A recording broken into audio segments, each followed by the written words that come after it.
And welcome back to The Gutter Boys. This is episode 4. We're going to go ahead and start off with an interview that I did with Davey K.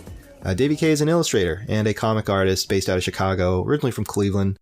Great guy, awesome artist. We'll get into that here in the podcast interview, so enjoy. And then once we get back from the break, we'll talk about what you've been up to lately and go on our aimless rants about the current state of the comic industry as a whole.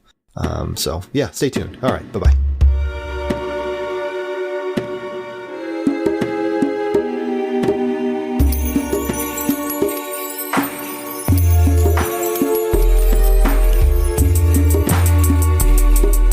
Okay, and we're back.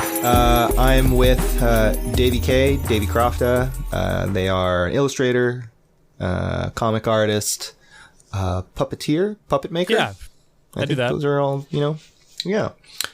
He also lives in Chicago, Illinois. We have a bunch of mutual friends. I want to say that we actually became mutual friends, or that we became friends or knew about each other out before the mutual friends. We just happened to have mutual friends more than anything else. Yeah, I think so. I feel like I started following you on Instagram, and then I met you at like C2E2. Yes. Yeah, I remember that. And then we found out after that we had a bunch of friends in common. Yeah, I still have those pieces that we traded. Oh, good. Yeah, those are great. I still love those. They were fun. I felt like such a little little comic book baby coming up and being like, could I give you this teeny little painting that I did? Those are great paintings. I love them. I still do. I mean, they're great. Your work is great. And we're going to get into details about that. So I guess we should start off by talking about how you got into comics. I know most, but prior to that, and that's a pretty recent thing, right? Like you only recently kind of got into comics through illustration, right? Yes, absolutely. Yeah. So how did that come about? Yeah, I don't know. I think I've always read comic books and stuff. And then I think that I feel like it was like two things happening at the same time. One is that a lot of the stuff that I draw just kind of for my own use and or whatever is like stuff that I, when I'm just like doodling and things that they're satisfying. I end up with like, people being like, oh, like, what's the story? Like, what are those? Like, what's going on here? And a couple years, this is actually a few years ago now. I had an opening, I had like a gallery thing that had a, I don't know why I can't talk today. I'm sorry. So I had a show at this gallery called Peanut Gallery. And I, basically took a bunch of these characters that I had been drawing for a few years and kind of, tried to like do a little world building around them and kind of give them some context. Because my concept for the show is to kind of basically be making like fan art for this comic book that didn't really exist. But then I also kind of ended up at the end of the show, I just was kind of in like this crazy like work mode and just like making a ton of stuff and like paintings and sculpture and weird little like soft sculpture items and stuff, and then also wanted to have like something tangible people could take with them, and so it ended up being this like little zine sort of thing with a that kind of had like a loose story about who these people were, what these characters were, because there was a similar like 3 characters that were kind of repeated over and over throughout the actual like the gallery show. And then I ended up writing like maybe like, I don't know, like 8 pages, maybe a little bit more than that, of a comic book that kind of was like actually about like dealing with those characters, called Finders Keepers. And it was cool. It turned out all right. I haven't really even shown it to anybody still. But I ended up kind of just like, it was my first time taking a stab at like making a did I ever show you that thing? I don't even know if it did. Anyway, but I think you showed me like very early stuff. Yeah, I never really saw the yeah. But So anyway, I just like I ended up. I feel like I had decided that I was like too close to all that, and so I ended up just starting to work on something that was just like a one-off. That was it. So between like you being very encouraging, which you're always so super, super kind. So I really appreciate that. It's always like you're very encouraging. And our mutual friend, Mike Freiheit also was very encouraging too. So between those two, between you guys, it was basically just like two people who I respect and whose work I like a lot, just being like, yeah, you should like do more stuff. And also simultaneously, this other comic book artist named Ed Luce. Ed Luce. Yes. He was like also asking me, or he floated an idea like of like maybe doing a comic book, like doing like a story and like a comic book that he was going to do where basically he would have other artists like write or draw like, just like a couple page story with some of his characters or whatever, sort of in a fantasy world. And so I was kind of trying to, show that I could do that, because up until that point I really hadn't done any comic book stuff at all, any sort of story stuff. And I still haven't done a ton, honestly, but I'm still like thinking about it and thinking about how I approached the first time I did it. And so I don't know, but I don't know. That's a long-winded answer to say that you and Mike were very encouraging. I had been meaning to do it. I have a lot of friends who make comic books, and everything that I make is very narrative. So but then doesn't have any story behind it. So I feel like it was a natural progression for them to just like become stories eventually. But then again, I never ended up doing anything with those guys. I ended up just making a story that had no continuity to it at all. It was just like a one-off, like just very short, kind of almost like an illustrated poem or something. Yeah, I mean, I think there's no right or wrong way starting to get into comics, I think, or making comics. I think that's sort of the freedom of the medium, right, is that you can kind of approach it any way you want at the end of the day. As, anybody that sits there and wants to define what a comic is explicitly in those like, to put it in any kind of box like that of saying, oh, it has to be this kind of narrative and it has to do this, and that, like, right. I wouldn't trust those people, so I don't think, I mean, also I can't really speak on behalf of Mike, but I just want to apologize to getting you into comics, because it really is like the dumbest fucking thing you can possibly do with your time. Yeah. I mean, I definitely have been like flip-flopping. Like, I want to clean up and expand on some other stuff that I've already drawn with those other characters, and I always like I look at it and then I go like, oh, I could like do this other thing I meant to do in the meantime. Yeah. And I just kind of walk away from it for like another month. And so that's now why I'm like, 3 years on with, those pages kind of sitting inked and needing some good scan loving, and, that's where they're at. That's definitely part of the process too, that I think people that maybe don't make comics aren't aware of, is exactly how much work is never actually seen or put into any use, right?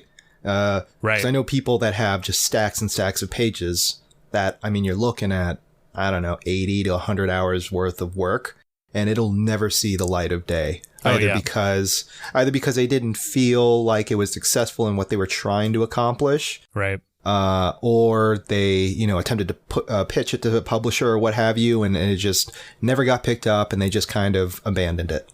Yeah, I mean,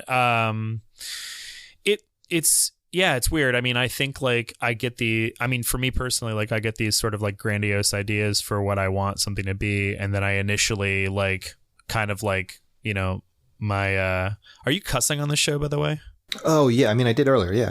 That's okay. fine. I missed it because it's so natural. My asshole puckers at the idea that I like. Sometimes like I'm like thinking of this thing and I'm like, oh my god, I wanted like to make this like tome that I think this is like I'm sure this is not like, new to people, but like, I'm like, kind of stoned, thinking about like what I want to work on, kind of just like trying to go to bed, and, and then I'm like, man, I wish that this, like, I want this book. It's going to be everything. I'm going to make it. It's going to be 400 pages long.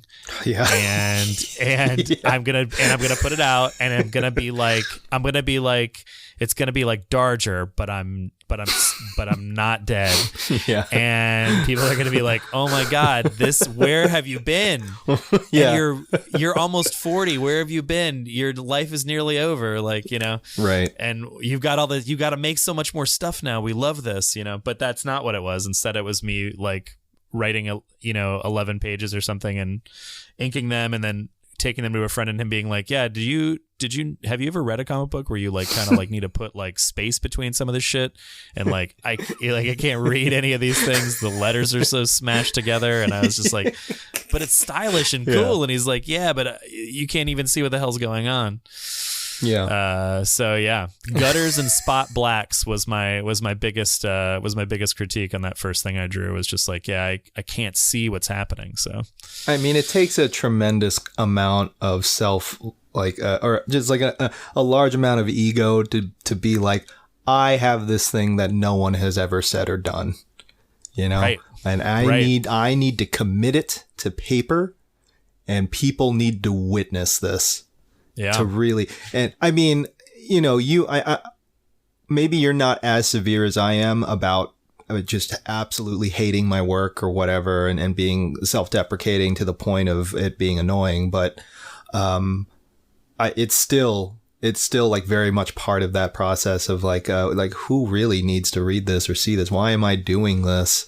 And it just does. I mean, it comes from a very selfish place, right? We like, you need to purge this thing from you through whatever medium you're using. Yeah. But I mean, sorry, go ahead. No, I was just going to say, do you feel like it's something you're removing or like expressing, or do you feel like it's like the act of doing it is like, yes, like that, and it's clearly not. I mean, it's a torturous thing, in some ways, but do you know what I mean? I'm asking, like, you keep saying like, I got to get this thing out. Yeah. Well, I mean, it's a crazy person. It's like, I need to do this, says me. Yeah. Says no. me. Yeah. Right. No one's actually dictating that. That's just on my own fruition or on my own free will. I'm just doing it because what else would I be doing if I wasn't doing this thing? Right. I mean, that's very accurate for sure. Being like, I don't know what else I would be doing with myself. Not that I probably couldn't think of something. Something else to do. But right. Same. Yeah.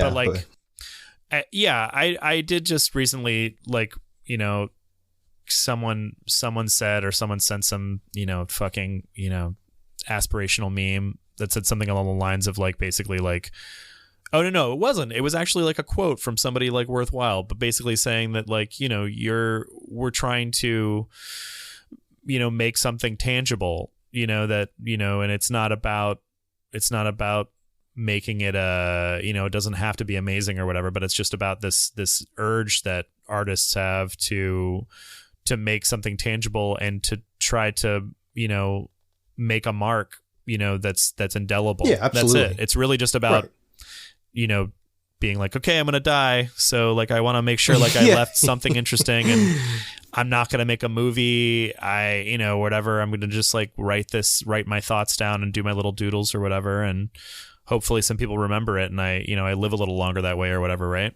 No, absolutely. I mean, it's trying to create something or commit something into the physical world so that you have something left over that could possibly point to the fact that you existed at one point, decades after you're gone and in the ground or whatever. And it's like the most futile attempt at trying to grasp on any straw, really, knowing that you're just slowly slipping into the void, and there's really nothing that you're going to do that's going to be of any real merit or worth. And even if you did, it takes so little for that to be gone and just like poof, gone. It doesn't really, it's like it never happened. Right. It's just like, that's it. Yeah. Goodbye. Yeah. Yeah. I mean, but by that point I'll be dead enough that I won't care. I guess that's like that's the flip side of that coin, right? Well, of course. I mean, that's like like it's easy to say, oh, like when I'm dead and gone, I won't care, but you're not dead and gone yet. So like while you're chained to your flesh prison, you are still absolutely consumed by this overwhelming terror, knowing that you just have to have something, right, to create. You need something that, like you said, that mark. Otherwise, otherwise that's it. Yeah, it's basically. But I mean, what the fuck were you doing? To your point about, making your comic and being hyped on it, and then realizing, okay, well, you did X, Y, and Z, and maybe it didn't work out, or it wasn't, some parts weren't legible, or didn't read or flow the way that you maybe wanted to. I mean, that's like part of the process, right? Like it just so happens that with comics specifically, like that process is even more grueling. So the process of like learning from your mistakes just hurts a little bit more. Right. Right. Because it takes so much more effort to make those fuck ups. Well, too, I think like, it really depends on like what you're doing, but I feel like with if you're doing something that's narrative, you end up with this, you end up doing like maybe some world building, and you're really like kind of diving in there and exploring that space and saying like, what's here, what's there, like what are these people doing, what are they into, and then to commit that to paper, sketch it, do all these things, ink it, all this stuff, and then give it to someone and have them be like, this sounds a lot like A, B, C, D. It doesn't, I don't know. You do put a lot of work into it, and then you end up with something that's like maybe less than this sort of, the zenith of your creativity that maybe you initially intended it to be. But right. Yeah. And the funny thing too is like, even if you did create something just on the off chance of it completely, totally kind of fulfilling what you had in your mind's eye, you'd still find a way to be unhappy about it. Oh, yes. And also you will have no control over how people react to it once you put it out in the world. I mean, that's like kind of, I guess the upside of doing something that's narrative is that, you are leading people a little bit more than say like just like making just like a single piece of art, that doesn't, just kind of putting it out in the world and letting it exist. There is something to be, you have some sort of control over where the beginning is and the end is and that kind of stuff. But geez. Yeah, I don't know. But I definitely, the thing is like, say, all that being said, like, when I think about it, it does excite me, the idea of doing that and the idea of people reading it and, and hopefully enjoying it. And, it is a way to connect with people. And when it goes well, at the end of the day, it is satisfying to have someone say, wow, like I like this, I like this thing that you made, and it's cool, and but don't ask too many questions. Just ask. I don't actually want to have a really in-depth conversation with you about it. I'll save that for the other people who are making that stuff too.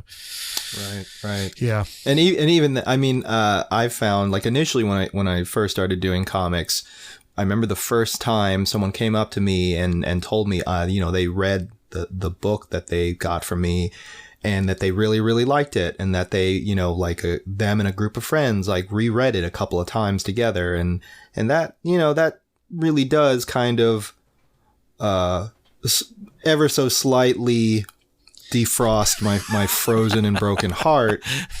But then now, like 3 or 4 years later, somebody like tells me that their life has changed because of a body of work I did. And I'm just like, okay, cool.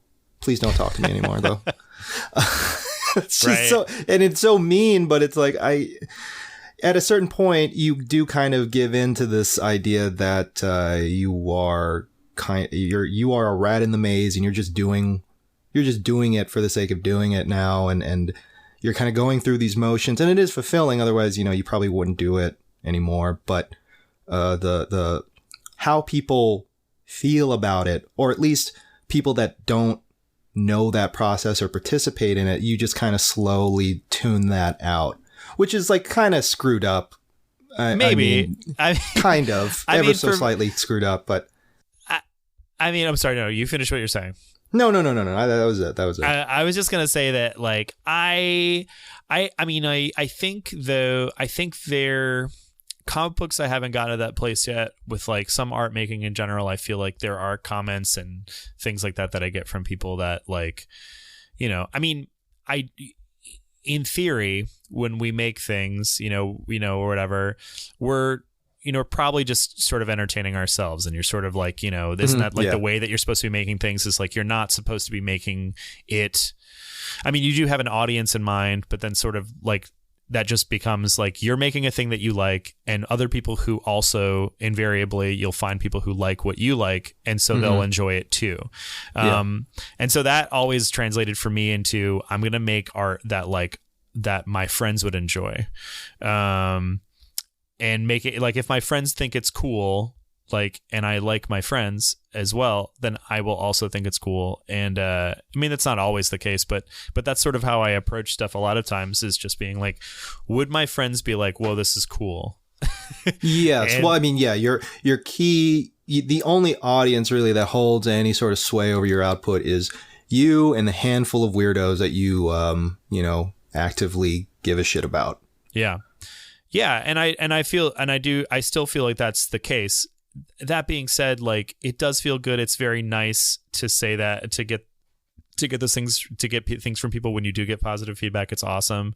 But it does sort of feel like when I don't know, you're always sort of just chasing that shit. You're just like being like, I got to make this thing, and I've made it. And then it's like, okay, now I got like to set up another thing, and, and I got to try to get another project going or whatever. And there is kind of like it is sort of like it is sort of obsessive. But like you're scratching an itch a little bit, but it'll just like never be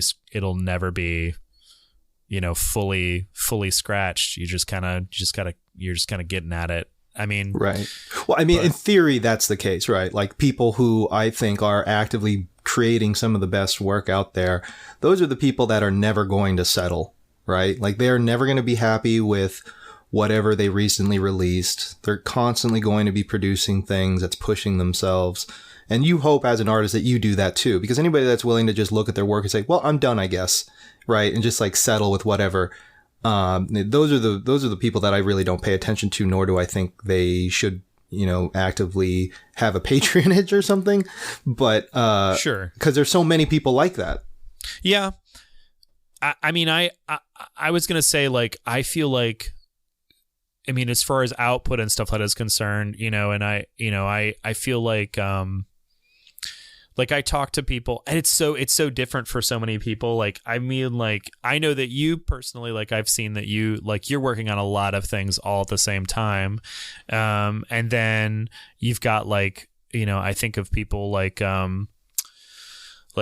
people that I used to work with on stuff, they had this, there's a couple, this dude, Danny Baxter, he's out in the world, Danny B. Mm-hmm. He used to make this. Hey Danny B. Shout out, you're Danny listening, B. Danny. And he used to just make like, so he just constantly was making things. Like he made comic books, he made little zines, which drew everything and Xeroxed it and cut them up in these little tiny little square, like 2-inch by 2-inch books and stuff. And he would make dolls and things that matched them. And he just was aggressively, constantly making things all the time, and he had to have someone sort of like wrangle him into like being like, okay, if you're going to do this all the time and you're going to like try to live off of it, then you need to like set up a website. You got to do this, you got to do that. Like you've got to be, sort of like get your stuff together. And then he became better at kind of doing that for himself. And so when I worked with him, and some other friends of mine who also, they constantly are doing that kind of thing too, my level of output I thought was so like it was kind of nuts. And I tried to keep that up for many years when I came back, or when I moved to Chicago. And I was like, there's no fucking way I can do this. And then I slowed down to a pace that for me, I felt like I was being very lazy, because I'd still had it in my head that this like very high paced, output was like what was needed, without really taking the time to like pay attention to like the quality of the things I was making. I was just like really just trying to like, and it's like buckshot. If I like, make a ton of stuff, there's going to be some good stuff in there, but if I spent some time, it might be a little better. But I ended up, I still have people being like, I can't believe how much shit you make and like how much you're doing, and you're always putting stuff out. And it's like, this isn't like, I feel like I'm not, and I'm not saying this is in a way where I'm like trying to like, suck my own dick. I'm just saying like, I think that like, I'd be impressed if you could do that. I'm just saying, don't downplay that. Don't downplay that. Oh, sweet child. If you think I've never tried, then you are a fool. But I mean, like I feel like when I take a look, I just feel like it's like individuals have different like drives about like what is satisfying for them in terms of their output. And then like sometimes like trying to align that with like your own actual mental health and physical abilities and your actual responsibilities to people that are outside of your, our little internal, fucking ecosystem or whatever. You kind of were like, oh, okay, other people are seeing this and saying like, wow, you actually are making quite a bit of stuff. Like maybe it's okay if you give yourself some slack and, whatever. But, then again, like you're saying, compare this to these people who have this obsessive need to draw. And I am just like, that's how you get that ability to be able to just kind of like look at a blank piece of paper, construct this like beautiful, composition, that's just there. You don't get to draw. You can't draw like that unless you are just constantly drawing. So I'm always like somewhere in the middle of like being like, I'm making too much or I'm not making enough almost all the time. I agree. And it's like it's a balance that's really hard to find. Because you don't want to overwork yourself. I mean, I feel like we touched on this earlier. It's like, not with you, sorry, but with me and Cam, just about how there is an unhealthy culture, with creatives in general. And it's just like you're expected to constantly be creating, constantly, always, forever drawing or doing whatever it is that you do. And if you're not, then you're just lazy. Right. And you have to find that middle ground where you are working at a pace so that you're comfortable with it and you are being productive while simultaneously maintaining a semblance of a human life. Do you think for yourself that you are that you have been striking that balance lately? Some weeks, yes, and others absolutely no. Yeah. But like I would say it. Yeah, I mean, it's a week-to-week thing for me. I would say probably within the last year and a half, probably not so much. I mean, just across the board, if I were to average everything out, probably not. Right. To be completely honest. But I think that says more about me as a person and where I'm at than saying, about like that creative process or what have you. I will maybe have a day or two to myself, or at least try to have a day or two to myself where I'm maybe just not creating, but I do feel bad when I do that. And that's such a fucked up attitude to have, right? It's just not normal. Yeah, no, it's not. And I mean, it's not, I don't know. I mean, like, so I've told you this story before. This is my favorite like story about creativity, I feel like, or whatever. And it's not even mine. It's borrowed or whatever from someone whose work I like a lot, is Lisa Hannawalt. I've told you this whole thing, right? Oh, yeah. I think so. Yeah. Go ahead and repeat it. She did a TED Talk like a few years ago, maybe like 3 or 4 years ago. And this is like right when a lot of stuff for her was like kind of like really popping off, I feel like. Sure, yeah. And I mean, she's arguably probably more like doing even more like stuff that's in the public eye now than she was, but like right when like things were like really like blowing up for her within a couple of years of that. And she basically was talking about anxiety and being a creative and, you know, being an illustrator and making comic books and stuff, and how, you know, she gets, you know, how she has kind of come to grips with / cut herself some slack about the fact that part of her creative process is this sort of like, you know, what at the time seems like an endless chasm, you know, of like, you know, so I used to have this thing for me personally where I would say like, you know, I firmly believe that like there would be points where like my ability to draw and create just like left the building, and I would just like, that's it. I can't make anything anymore. Like it's gone. And I'm bummed because I wish that I could. And Lisa Hannawalt describes having a very similar experience where she'll sort of just like go through like weeks at a time where like everything she makes, she hates. And, you know, and she just can't make anything. And she just kind of like basically just, and she'd put up a drawing of herself just kind of laying like this, like someone had just dropped a mop on the floor, with her hair everywhere and everything. And she basically talks about how like that is part of her process. And it's not like things that go on for a long time. She's clearly, and she says that like the biggest thing is you just have to kind of continue to push through that kind of shit, and do that. Working through your walls. Yeah. Right. But just like her saying this idea that like you have to understand that like these weird like waves that you have, you know, that you come to, they're not always the same width and depth or whatever, but like they do come, and you get these peaks and valleys, and where, you know, you're making stuff and you're like, you're in a groove and it's great or whatever. And you go into these sort of fallow, you know, things where it's just like, you just feel like, you know, garbage about the shit that you make or whatever. And not to like, and to understand and trust that is a necessary part of what you do and how you make things, and sort of like ride that out, and like give yourself the space to like not be great at it for like a minute, and like to sort of like, you know, take this as they come and sort of relax and not, you know, have your foot on the gas the whole time.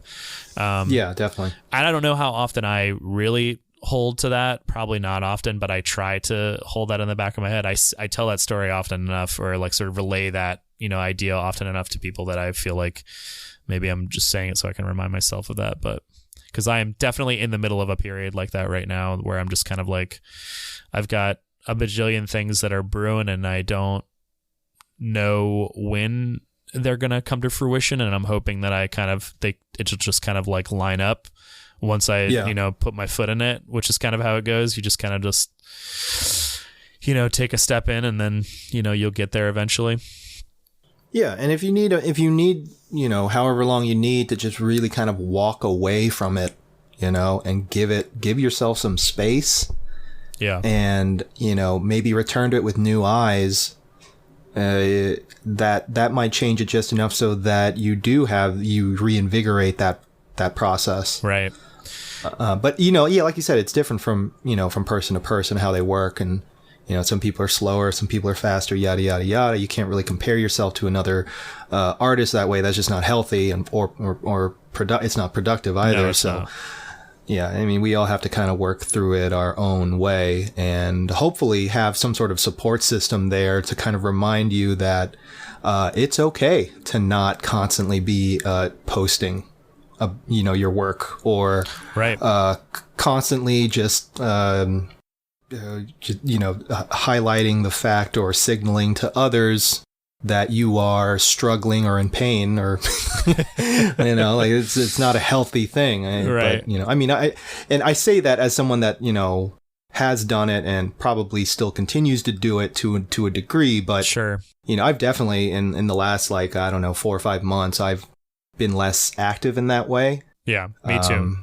Yeah, it's just like, why? You know, there's no real point in just breaking your mind, right? For the sake of this illusion that you are, you know, I don't know, that you are this like master artist or whatever, and like you're giving people that like feeling. I am a professional. I need to be taken seriously. Yada yada. Yeah, and I need to put proof of my ability on the internet all the time, at a regular basis at a certain time, and hopefully with the kind of time that gets a lot of views, clicks, likes, and shares. Right. And for really no tangible reason. I mean, it's the illusion of progress and the illusion of success, but it's For what? right. I mean, it's shown time and time again that those things don't matter. There's no relationship between likes and, those clicks to how much you're making hourly or whatever right. for your craft. Right. Yeah. So basically just give up is what I'm saying. No, I was going to say that a thing that I do when I am in a sort of like in this like fallow, especially for like drawing, is I will make...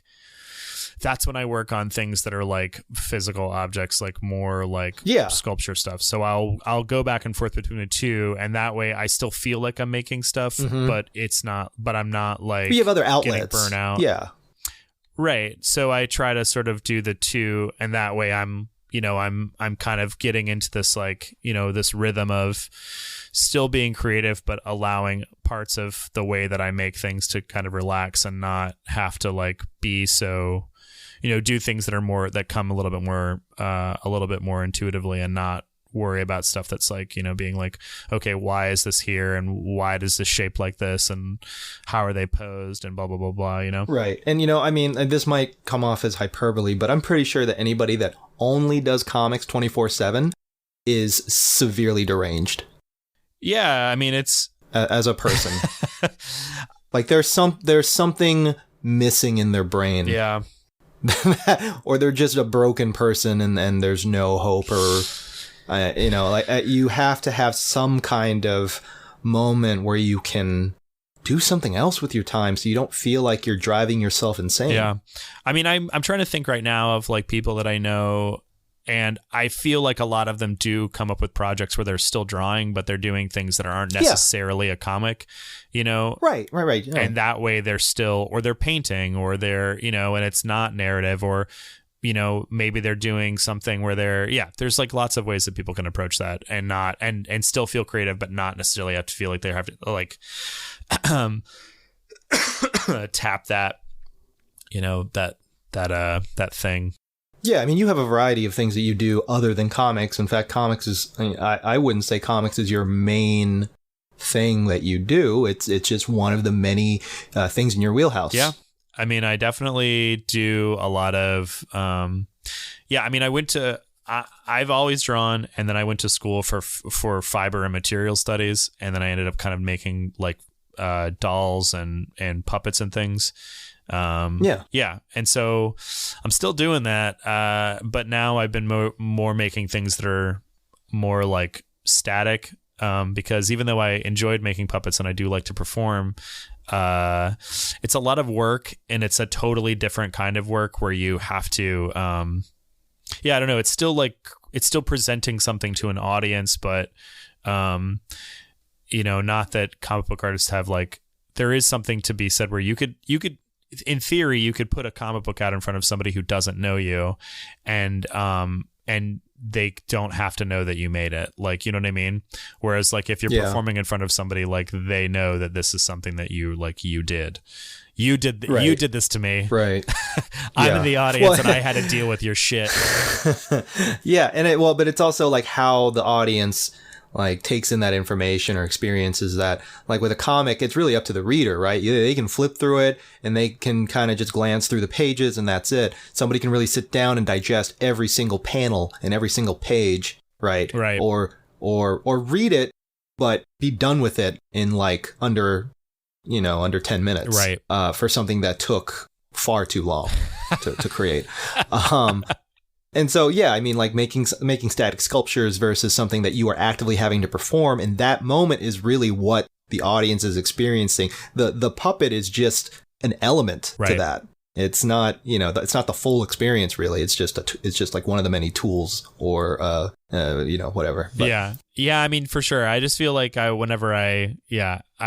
think I got a little bit, I think performing in front of people was fun, but it was very stressful. I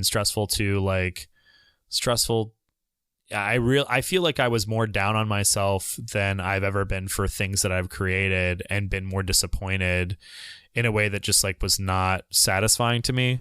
Whereas like I feel like I had a greater sense of control over things that I make sort of on my own and then kind of put out there when they're at a point where I like them. Because I don't know what the fuck I'm doing as a puppeteer either. You know, I just was making things, and then, you know, they would either do really well or they would do really poorly, or they would just kind of be whatever. And, you know, I didn't get any feedback and they were just kind of there, and it wasn't satisfying. It didn't feel good. And it felt like it was a lot of work for, you know, a very gamble of a return. So yeah, just, it was fun and stuff. I mean, I'm not saying I'm never going to do it again. I'm just saying that like, it's not a priority for me whatsoever at this point. I've just also the other thing is, because my background is more sculpture than anything else. And that's sort of the way that I see these things that I'm making.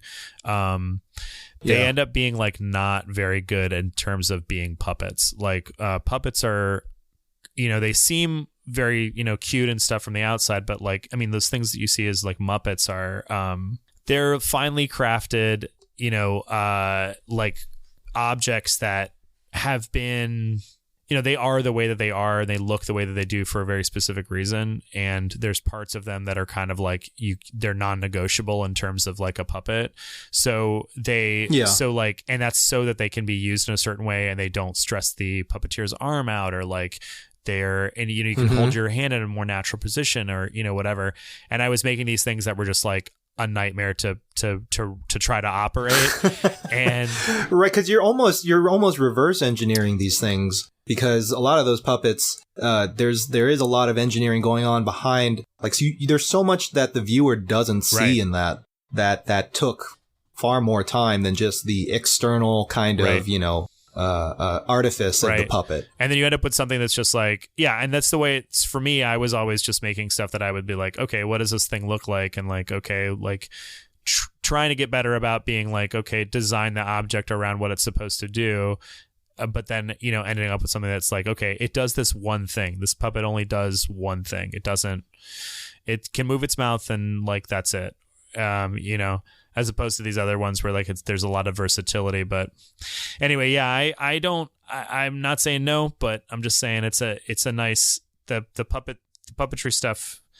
Yeah. So basically I'm just like making paintings, doing sculptures, and then switching back and forth between that and trying to figure out world building for stuff. Yeah, I mean, that sounds great. It sounds like you're doing it. And you know, and you can suck your own dick, or at least you're trying. So we all have to have goals in life, and you know, it's okay. We do. I mean, to be honest, that sounds way more satisfying than making comics. Actively trying to suck your own dick sounds far more satisfying and fulfilling. I mean, I think that's like, it's like, and it's actually maybe the saddest thing. Making comics, yes. Yes. Sucking dick, no. That's actually like far more like respectable. I'm gonna post it first thing on Instagram as soon as I do it. I'm gonna let you. It's just you leaned over with your dick in your mouth and your thumbs up. Balls to lips, thumbs up. Your entire face is just hidden because it's like balls and I'm gonna be like, you guys did it, guys. I did it. Like a floating, like, you know, yay for me or whatever, like crying, laughing emoji just like floating over it. And yeah, this is going on my stories, guys, and you guys can check it out there. Yeah, it'll be really cool. Do it for the content, man. That's all it is, gram, right? Yeah. Is there anything you want to plug before we wrap up? Or I don't know. Where can people find you? You can find me on Instagram. I'm at Davey K 81 on Instagram. That's where I'm most active most of the time after all that shit talking. Yeah, so it's Dave with a Y, Davey K, the letter K. Yep, and then 81, so 81 at Instagram or whatever the fuck. And then and then I don't know. I don't really have a ton going on. The only thing I was going to say is you should check out I was working on a project called Channel 2020 for a little while, and that's slowly coming out into the world, and it'll be released soon. But it's a lizard video project that I made 6 years ago. It's been 6 years in the making, and it finally saw the light of day.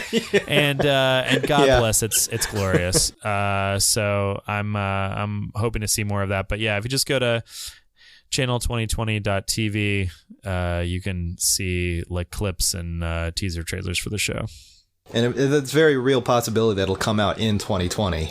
I'm pretty sure that when he sent the release date plan, that the last or some of the later episodes absolutely are coming out in 2020. That's great. So that's so good. He didn't do it on purpose, but his depression was like, you know what, this is a sick idea. I'm gonna keep you fucked up and wild for 6 years, and then when you come out of your depression haze, you're gonna realize that I did this for us both. It worked out in the end, right? It sure did. And are you still teaching classes for puppetry and making puppets? Yeah, I am doing that. I do stuff through Rough House. I'm teaching soft sculpture and puppetry, or soft sculpture and puppet making classes through Rough House Theater. Is there like a website that people can go to if they want to participate or sign up or what have you? If they look for Rough House Theater on Facebook or on just like Google it, you'll find it, and there's information about classes and things there. I don't do it on a schedule. They kind of just like, it's kind of like I do it in this. It seems like I'm just doing it in the spring, like in the summer. Like I'll do like maybe 2 or 3 classes. But if you find them on Facebook, they are very aggressive about letting people know when they're doing classes and stuff. So they kind of do it between projects, like whenever they're like in kind of like a season between like a show or something, they'll do a bunch of classes and stuff, and so they'll normally tap me in and have me do something. Great. All right, cool. Yeah. Well, thank you so much for coming on to our little show here. Thanks, man. Thank you for having me. I'm very honored. No, you're not. Don't lie to me like that. No, come on, right, man. I love it.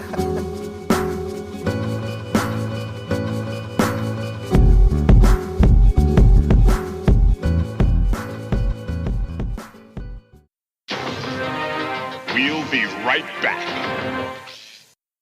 Ooh, my brother's comic. The Adventures of Castle Mill. Whoa! Spider-Man. It's Captain America. Silver Surfer. Whoa, She-Hulk. Hey, twerp. You better not be in my... Mom, these are my comics again. Marvel superhero sand, pills, and shovels. One included with every Castle Mill. Captain America, Silver Surfer, Spider-Man, and She-Hulk. You can collect a different one each week at White Castle.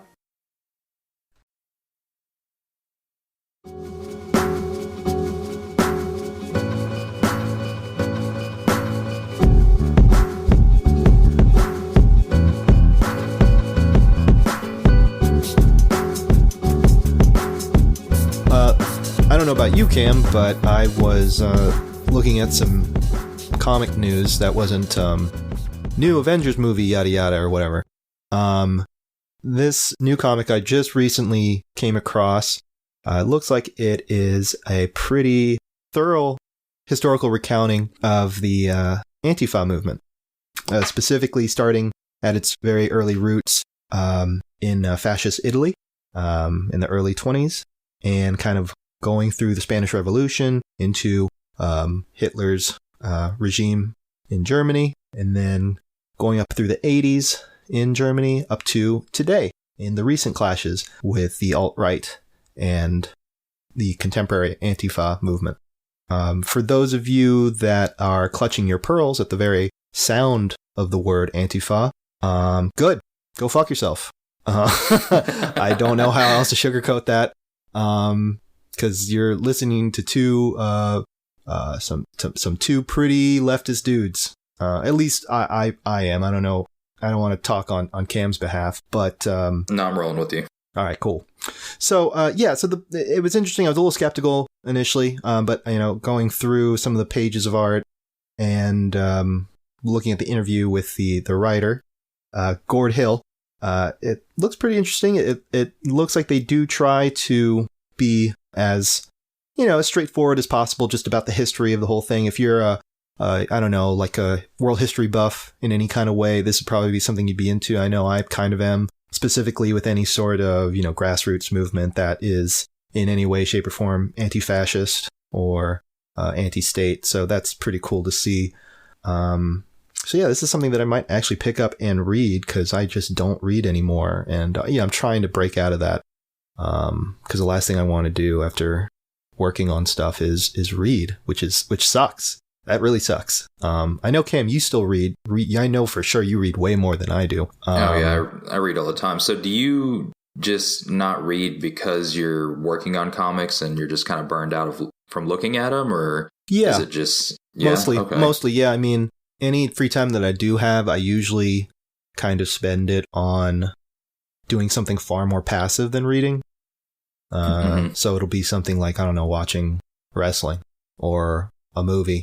So yeah, I mean, it sucks, and I do want to read more. And really, the only things that I do read will be, stuff that my friends release, and we'll trade or whatever.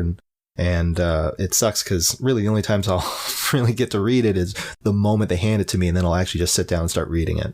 So yeah, I guess I do most of my reading at conventions now and like Zine Fest, which is weird. I'm going to try and change that though. I want to get back into reading just in general. I have a stack of books that I want to get back into. I also have a short list of books that I want to go and pick up. A lot of nonfiction stuff, not necessarily all comics. That's what I'm up to. What about you, Cam? What have you been doing? I know you've been kind of in the process of moving, which, even though I don't actively read as much as I used to, that doesn't change the fact that I still have a growing pile of comics. And I know moving with those, fucking sucks. So, how's that move been treating you? Yeah, I'm just now to the point where we're like almost fully unpacked, but moving's like the worst thing in the world. And I'm not the only person that thinks that. I mean, everybody knows that moving sucks. All your friends stop answering the phone when it's time to move. Not that I called anybody, because I hate to help my friends move anyway, so I would never ask somebody to do that for me. But no, yeah, it really fucking sucks. I had around like 20 boxes of like just books to move, and then the fucking like comic boxes, I had like 15 of those, and they're not light. So I'm actually in the process of downsizing that though. I'm going to get rid of a lot of stuff. Probably not like the actual like books, but like a lot of the floppies that I have. I need to downsize anyway, so I'm actually going to go through those here. I have the rest of the week off work, and going to go through and make a trip to the comic store where I can sell them for pennies on the dollar just to get rid of them. Yeah, for sure. You pay, $3-4 for it, and the moment you buy it, it's worth 25 cents. So, Yeah, I'm sure there's like piles and piles of like early 2000s floppies that are just wasting away, just collecting as much dust as possible that will never see the light of day until like 30 years, where they finally will be worth a nickel each. Yeah, because, I'm sure that some like movie's going to get made that some minor first appearance was in one of those books, and everybody's going to look for it, and all these comic stores are going to be like, I'm really glad that I have 9,000 copies of, X-Men Adventures number 16 from November 2003, whatever the fuck it is that person showed up. No, it is really cool though. Like, I personally kind of like the way books look, almost like a decoration. Not as a decoration, but I mean, like, me personally, if I go to somebody's house, like if they have a bookshelf, I'm always scanning it to see what they're into. Oh yeah, for sure. Yeah, I know it's kind of creepy, but I can't help it. No, I'm the same way. Anytime I go over to somebody's house and I haven't been there before, and if they do have a bookshelf, it's pretty standard. I don't think that's out of the ordinary. I think any person that is like self-aware and reads will do that. I mean, it's the same way with like movies, right? Like if they have a Blu-ray or DVD or VHS collection or whatever, you're going to browse that if you actively are into that stuff. So yeah, I don't think that's crazy. I definitely think it's kind of good to stake it out and see if you can fuck with this person, there's that like, I feel like it's like one of those like meme things, but I want to say John Waters is the one that's attributed to saying it, but like that whole fucking meme that like basic people share where it's like, if you go to somebody's house and they don't have books, don't fuck them. Oh yeah. Well, also, I mean, all the time. that actually held a little more true before like everything got digitized too. I mean, yeah, it's like you got to just keep a Kindle on the nightstand. It's like, nah, I read. It's yeah, all on there. exactly. Right. I mean, that you know, actually, that's interesting that we touch on that because, sort of in terms of print media and the disappearance of the object as a whole in kind of how we consume media. Right. Comics is really the only thing that hasn't fully made that switch from being, you know, a physical object to completely digital. If anything, there's been an absolute resistance towards it. And I think that's pretty interesting, right? Yeah, I'm never ever going to go digital. Yeah, I don't really. Yeah. Why do you think that is? Well, because I mean, I know that like I've seen digital comics and I know they have like the reader to where it's almost weird. Like you don't see the whole page, like you see the panel and the reader, you'll hit like next and it zips to like another part of the panel. And have you seen these that I'm like, have you experienced this, what I'm talking about? Yeah. And I think there was, it's so weird. There was a couple of apps, well, one in particular that kind of fell apart quickly.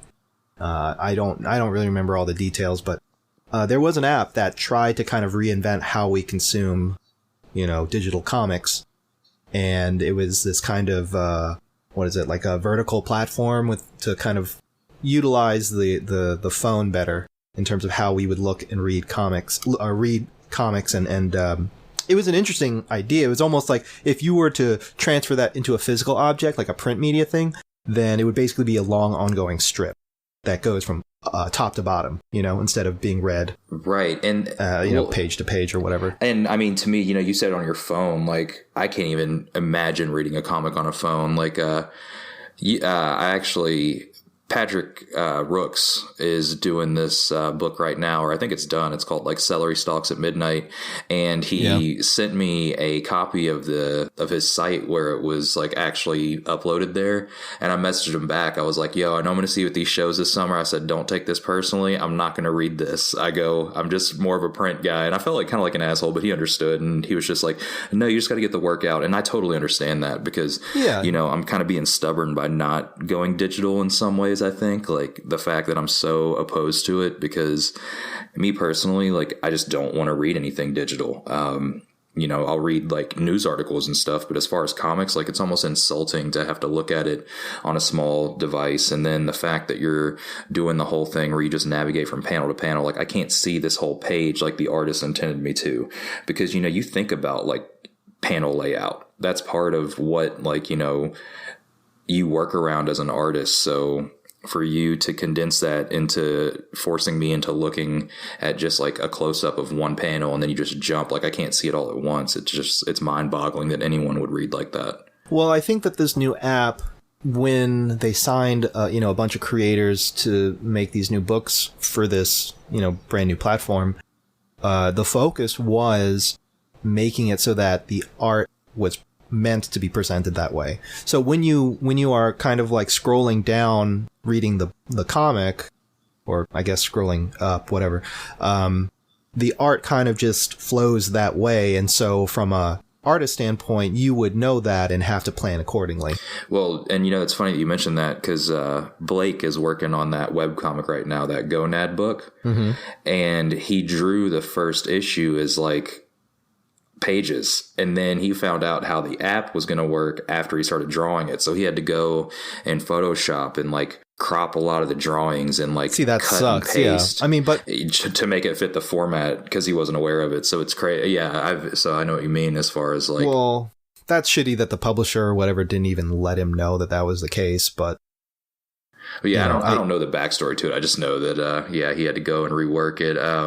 I mean, if he didn't know, if he went that far into making the book and he didn't know, then that to me speaks to they just didn't tell him. Mm-hmm, mm-hmm. I mean, I don't know. I mean, maybe he made a mistake, but I find it hard to believe that Blake would have just completely, overlooked that major detail, because that would basically dictate how the art would look, right? Right. Now, the second issue that he's doing right now, or second part, I think it's a part, he's working within the confinements of how it's going to be presented. And the first one, you wouldn't even be able to, you couldn't tell if you didn't know, and he wasn't showing us like the whole pages at first in our group chat. So like, if you look at it, you wouldn't even know that it was condensed, but, yeah, I know that he was having to reformat the entire thing. Do you put your stuff up digitally, like on Comixology or anything like that? I did with Brainbuster, the rest in peace, the book I did with another artist, James Dufresne. Yeah. I was drawing it and writing it. But you were drawing that too, right? Well, me and James kind of shared art duties. I did one issue, he did the other issue, and then I got halfway, maybe 3/4 of the third issue, and some personal stuff happened, and it's just I've never gone back to it, and probably never will. Which, sorry, James, if you're listening to this, that's on me, and I feel bad about that. And also, I mean, we did have a digital publisher. It wasn't like we weren't really seeing. It wasn't a money making thing, but it still sucks for them because they need that content for this pretty new, digital publisher that they have. So I don't know. Yeah, I've done the digital route. It sucked because, when I started working with them, they were basically like, yeah, don't do full spreads because of the way the digital comic, format, they have to be kind of just page by page by page. And that sucked because I really had in my head, I wanted to do these like really crazy, double page spreads that would be, super kinetic and wild. And, I tried to, when I, started working on it, I had to rework some things and kind of fit it so that it would be just single pages. But, yeah, I don't know. I mean, putting restrictions like that can be positive, because I feel like the more restrictions you place on something, sometimes that can lead to good things. For some people, but at the same time, it's pretty irritating, especially when you have ideas in your head going in and then you just kind of have to, change them or drop them. So I understand it, Blake being frustrated doing that. That sucks. And I think that tells more to the fact that the transition from the physical medium to digital for comics has not been a smooth road because really no one has yet figured out how to do that. I mean, how long has Comixology been around, and what is the readership like? I mean, it's negligible. It has to be negligible. Otherwise, I know a guy that I work with. That's actually how I do so much reading, is because at my work, where I work anyways, in my downtime, I don't have anything to do, so they let us read or dick off on the internet. So that's where I get a lot of my comic reading done. But there's a guy that I work with that exclusively reads digitally. Yeah. And, he was just like, well, he's like, it doesn't take up space. And on Comixology, they always have like entire runs of stuff on sale for like $8. So he prefers to read that way, and he'll show me stuff, but it's like that fucking like zoom in moving panel. It almost looks like a PowerPoint presentation as opposed to like reading a comic. And I just can't fuck with it. Yeah. And that's definitely a preference thing. And, we are again, I think that all just points to the transition not being handled well. Right. And well, you printed Brainbuster too, though, didn't you? So did you do two different versions, or no? I mean, it's what you see in the book is what the digital version looked like, basically, because it was yeah, because it was like CBR format. Nothing.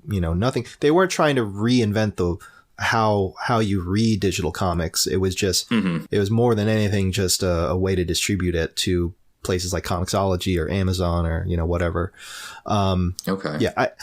I think the major issue is that I understand why some people would resist it. I think it's important that we as creators kind of welcome that kind of change, but I have yet to see anyone really do it in a way that is, I don't know, sufficient. Like in terms of platforms and distribution and like pay and whatnot, like nobody's really figured it out. I honestly think that, there could be maybe like some sort of subscription format where you pay a flat fee per month and you get access to unlimited, digital comics. Because honestly, digital is the way to get more and more readers into it, especially newer readers. I mean, the readers that you already have, they're spoken for. You don't have to worry about them. They're not going anywhere. Right. Right. But it's the new readers I think Marvel. Yeah. Well, isn't Marvel doing that Marvel Unlimited thing where you can go back? Like, it's not like new stuff. I think it's stuff that's like a year, like all the old stuff's on there. And then, but it is like what you were describing. It's like a monthly fee and it's like all you can read comics, but it's only Marvel. It's not the new stuff though. I think it's like, if it's been out for like a year or more, it goes on there. But to their credit, and this is one of the few times I'll give them any credit, it's that format isn't really that different from any other way we consume digital media. Because you got to think, okay, how many subscription services are there for movies and TV shows? Right, you know, right. There's, a ton of them. I mean, it's kind of dumb that you now, and this is what happened after, cable fell through, basically, is like all these companies basically just trying to reassess how they can continue making money. And one of those ways is just divvying up all these programs and shows and whatnot and just content in general and making it so that the user base has to subscribe to 5, 6, 7 different services. So they're paying, $5 here, $10 here, $15 there. But that adds up, and it's not a practical method or a practical model rather. But I can't point that to just being a comics problem. That's something that just has to be sorted out across the board in general. My main concern with comics is that nobody's really figured out a way for readers to I don't know, consume comics the same way we consume or experience comics in print form. And that's like a really difficult thing to get to. It's not the same as like with digital books, because you're just, you look at one of those digital book reader things and it's like, I mean, shit, my Game Boy had more involved images than those things. So, well, and I don't know. I mean, I just think it's one of those things that, like, if you want to work digitally, that's fine. I'm not going to hate on anybody reading digitally, but it's not for me. And like, I'm going to sound like that get off my lawn type guy right now, but we should just throw the whole thing in the trash. We should just be print media only. I think comics is one of the only things that needs to stay print. I would agree if it only wasn't for the fact that if the comic industry as a whole, and this goes for every publisher across the board, regardless of what kind of content they're creating, whether it be superheroes or, indie, small press, alternative books, whatever, doesn't matter.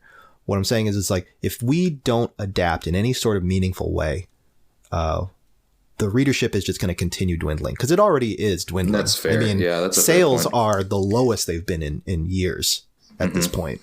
And meanwhile, the properties are the hottest for some reason. Well, but, because you can adapt something into a TV show or a movie, and you can consume those. You can go buy a Blu-ray or a DVD or whatever, or you can stream it and rent it online. Again, I think it's just that nobody's really figured out that transition yet, and I think that's going to be the key thing. But also, like, where the money's at, there's very little incentive for them to do that. So. It's a tricky thing. I think it really is something that has to be discussed further with not just creators, but like, people on the back end, and kind of figuring out how do we deliver this content to people in a way that could catch on and makes that transition easier, or at least more palatable, right, to the readership, while also still sustaining the creator's end and, like, creating something that's, something that will give writers and artists alike a living wage. It's a tricky thing, and it's definitely not something that we're going to figure out here on this silly little podcast about comics. But it is an interesting subject, and I know it's going to be coming up again in the future, and we'll absolutely yeah. I mean, later down the road, I would love if we do get just digital only people on here, and we can really kind of hash out, the differences, why they chose digital or whatever, that format versus physical media or print media, and those types of decisions. Everybody has a reason for that, but I'll just end up talking so much shit to them, I'll get canceled. I'll be like, you guys just need to go back to print. Yeah, again, no, I mean, I'm just playing. No, I mean, you're right though. Like, I think people like us love the print media. We love the object. Yeah. That experience of opening the book and flipping through the pages and, looking at the CMYK process and whatnot on the paper, as dumb as that sounds, there's something about that is so tied to comics, right? Yeah, I mean, I just think it's. I mean that's why we do it. You know, like absolutely, that's why. And well, it's something that's so inherently tied back to our experiences to the medium when we were growing up. Right. And that's another thing I was about to say, you know, this new generation, they grew up on Tumblr. And what was Tumblr? I mean, it wasn't LiveJournal, it was before Tumblr. There's just like a lot of these comic readers now are, you know, they're reading all this manga online that's translated through these websites. So, I mean, there are some people out there that only have ever known consuming, you know, through digital means. Oh, yeah. So it would be kind of interesting to hear the perspective, you know. Yeah. And I've done both. I mean, you know, I grew up with, you know, a very small, bulky computer that only let you play putt-putt golf. And it was just like the most basic thing you could possibly imagine. And now we have, you know, smartphones that are really far more advanced than any full-sized computer that you saw 10 years ago. Again, I think it's something that, we'll probably come back to again. I don't know. I just think, I just think that you can have both, right? You can have your print media in your object, right? And this thing that kind of is tied very much to nostalgia. Mm-hmm. 'Cause I mean, if you look at now how we consume music and movies, right?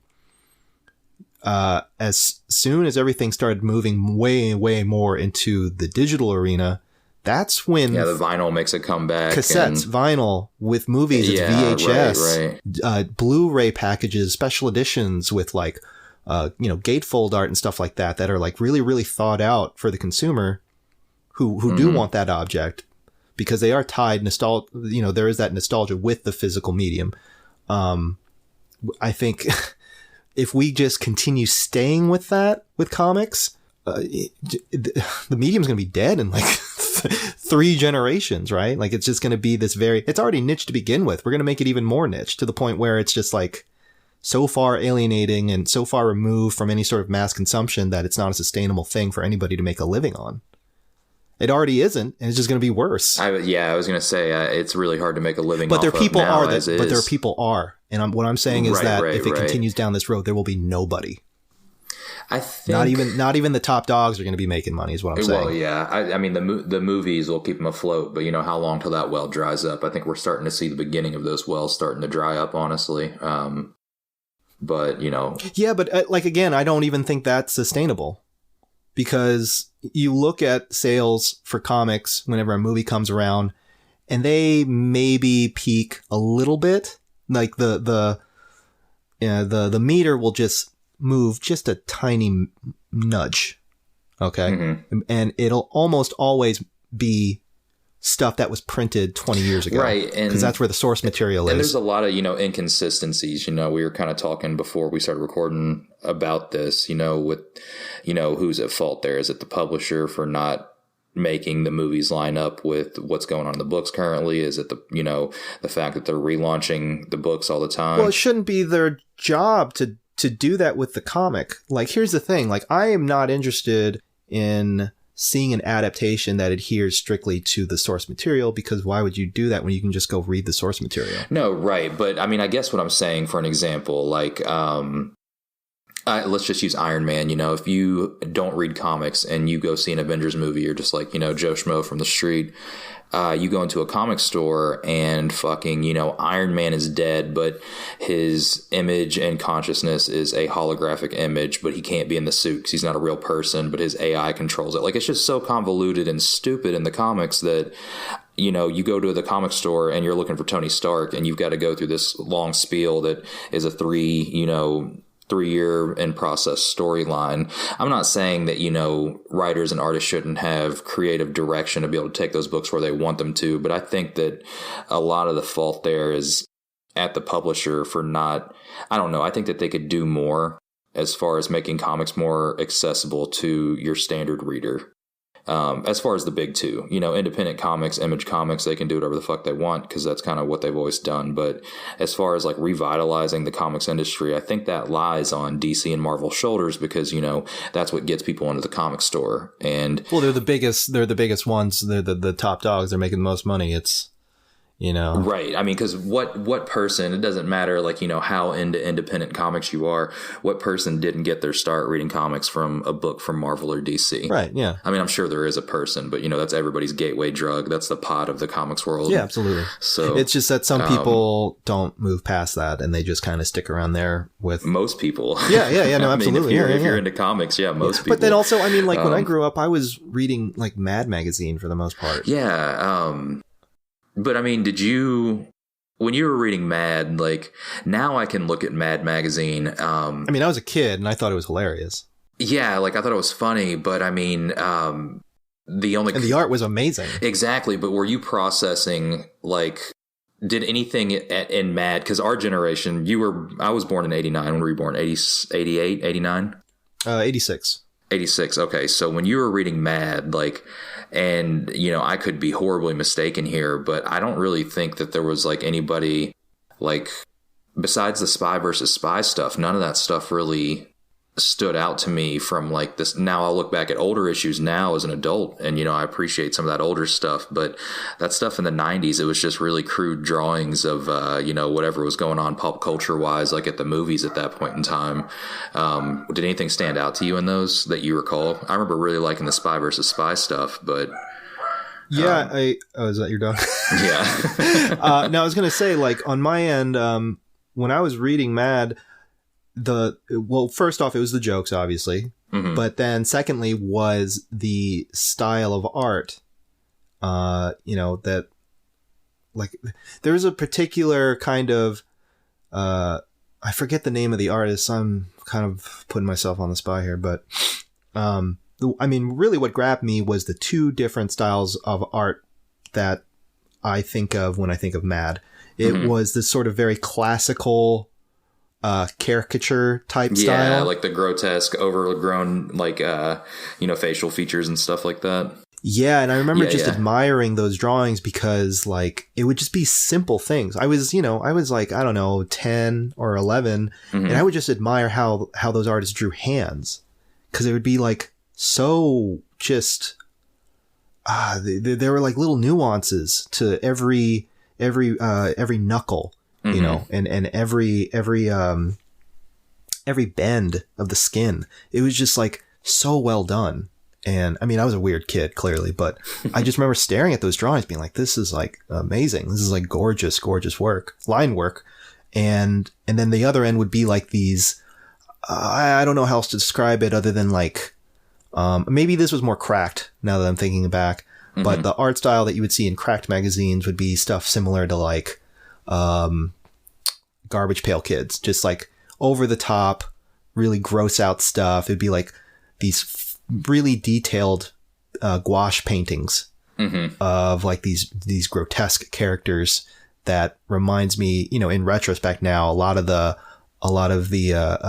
stylized stuff that you saw coming out of the 50s and 60s, where it's just like, like every zit was defined.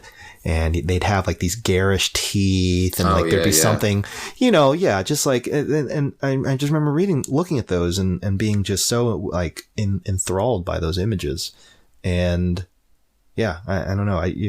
I know Cracked not so much anymore. I think they're more now like a clickbait website. Yeah, I know they have a network too, like a free streaming channel that has movies on it. And good on them for adapting. Good on them. Yeah, right.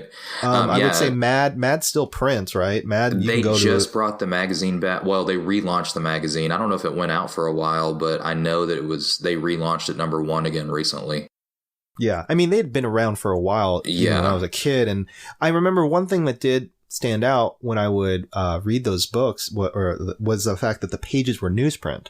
And even at that age, I knew like that was a clear indicator of like cost cutting. Yeah, absolutely. That was like, I was into punk, so like Maximum Rock and Roll would always be on fucking newsprint. And, Punk Planet was on like a kind of a newsprint for a while, if I'm not mistaken. So yeah, definitely. I haven't, Yeah, at that time when I was reading Mad, as a kid, because I was reading Mad when I was like 4 or 5, so I wasn't processing the art on a level that I would, later on. I didn't really start appreciating the craft until I was probably about 10 or 11, which, it's sad to say. That's the first, time I remember looking at some comics and being like, oh, okay, this is like why I like this, and actually paying attention to the little details. But no, yeah, I need to go check out some of those issues of Mad, because I used to read it all the time, because it would, like, at the grocery store, you'd have Mad, Disney Adventures, Nickelodeon Magazine, and some Archie books. Those were like... And you know what? Here's the thing. If there was some sort of online archive or digital subscription thing, and I could go back and look at all those back issues that I remember as a kid, I'd do it. But I don't think that that's a thing, really. And I mean, I'm sure there's like CBR, like rips, maybe in like forums, but not in any kind of official capacity that would be a revenue source for anyone. And that's weird, right? Like, that's kind of a strange thing. Like the fact that you can go back on like Hulu right now and watch some like short-lived TV show that only had a season run right in like 94, but I can't go back and have it. And again, I could be wrong. I'm sure I am, but that to me, that's just weird that offhand that's not a thing to me. I don't know. No, and you're absolutely right. With something like Mad, the archives was an institution, so deep. That was I've recently found this New Yorker book at a Half Price Books for $5, and it's like every New Yorker cartoon. Now the cool thing with it is it was released, I guess, in like 08 or 07 or something. So it comes with a CD-ROM that had every New Yorker cartoon ever made on the CD, and the book's like 1,000 pages. Yeah. But nobody has fucking disk drives on their computers anymore. So, but I mean, that's the closest I can think of to a magazine like archiving their stuff digitally. Yeah. And again, I think it's just something that people do try to address. Like I, brought up that one app, that one platform that did kind of try to reinvent the wheel and figure out how to make this accessible by approaching it in a different way. But that ended up falling apart. Again, I don't really know the full backstory. I can go and ask around. I know a couple people that did have some books through them, but yeah, I don't know, man. If comics as a whole doesn't really adapt like that, and you can have both. It doesn't. I think that's the one thing that maybe some people don't get, is that you can still have your print media and your digital stuff. But if you don't try to welcome the digital end of it and I don't know, just like humor, possible, outlets for that, I don't know. I just don't think it's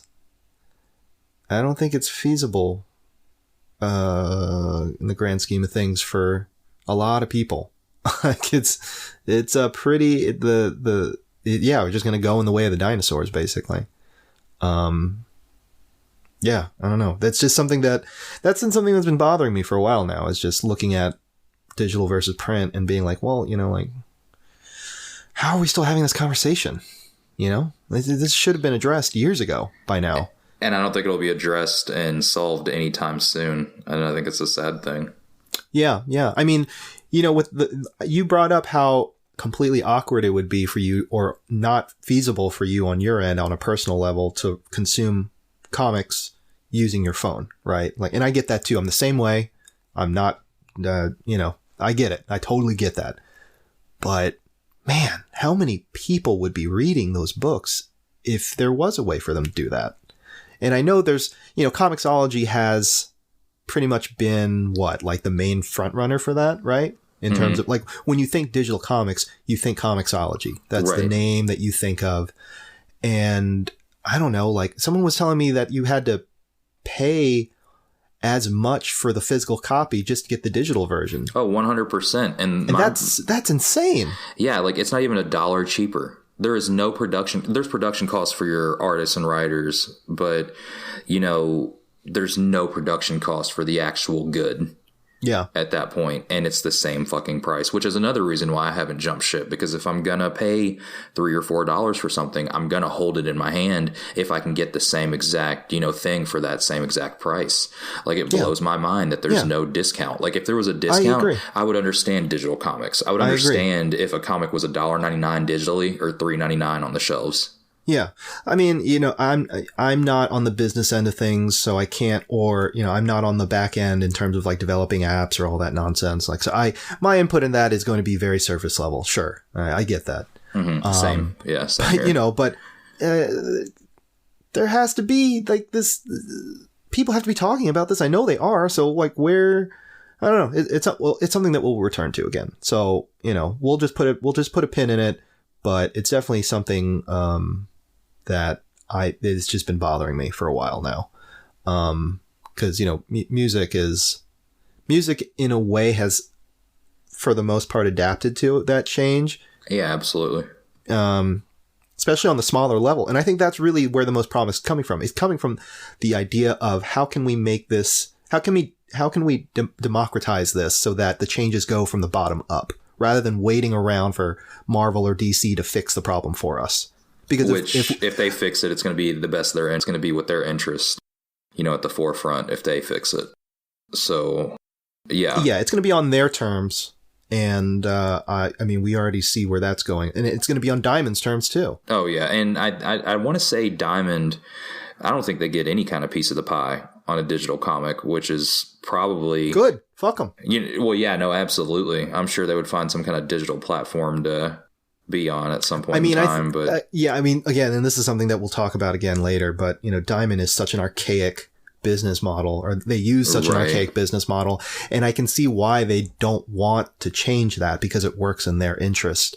Exactly. So, I wouldn't even if it happens, if real change happens in terms of how we access and consume comics, it's really going to have to come from the bottom, from people that are really making it on the ground floor. And I mean, it's not, I don't think it's that wild to suggest that can happen when you have people able to develop like apps and stuff on their own free will or on their own time, without giant corporations assisting them and whatnot. Like, it's plausible. It can happen. And hell, maybe while we're talking right now, somebody's doing that. So, hey, that's probably the most optimistic I'll be for the remainder of this podcast. Anyway, so yeah, sorry, we're kind of running on time here. So yeah, so listeners, how do you feel about digital comics? We have an email address set up now, so feel free to shoot us a line over at gutterboyspodcast@gmail.com. Any comments, questions, or concerns? Probably read your email on the air, and let's get that jumping. How do you feel about that? Yeah, we need the content, so just send us whatever incendiaries thing you have to say, so that we can read it on air and make fun of you. We're also on Twitter at gutterboyspod, because podcast was too long. And also, just want to give a quick shout out to Buster Moody. All the music that you hear on the show is from Buster, talented cartoonist and a musician. Yeah, his stuff is really great. He's been producing a lot of great beats and stuff. So, if you've been into the music, please check out their work. It's great. They also have a new book in the works right now. So you can take a look at that on their Instagram and their Twitter. Twitter is Buster Moody, and their Instagram is B Moody with 2 zeros instead of O's, I believe. So yeah, check them out. They're also B Moody on SoundCloud with just regular O's. So B Moody on SoundCloud, and give them a listen too, because I got a bunch of other stuff that we will probably use later down the road, because why not? And hey, if we start making money from this, that'll be a way for us to pay him back, because he's got a second kid on the way. So come on, guys, come on. And also that reminds me, if things keep moving in the way that they have, I know this is only episode 3, but damn, y'all have been very supportive, and we really appreciate that. So we will maybe set up a Patreon or something like that, have some bonus material, maybe even some more comics stuff. I don't know. We haven't really planned that out. We haven't really thought that through yet, because that is not exactly something that I thought would be a plausible thing, but I don't know. Who knows? We'll see. We'll see where this leads to, right? But yeah, I just want to thank everybody that's listening to this right now. And so, yeah, until next time, we will catch you in episode 4. All right, bye.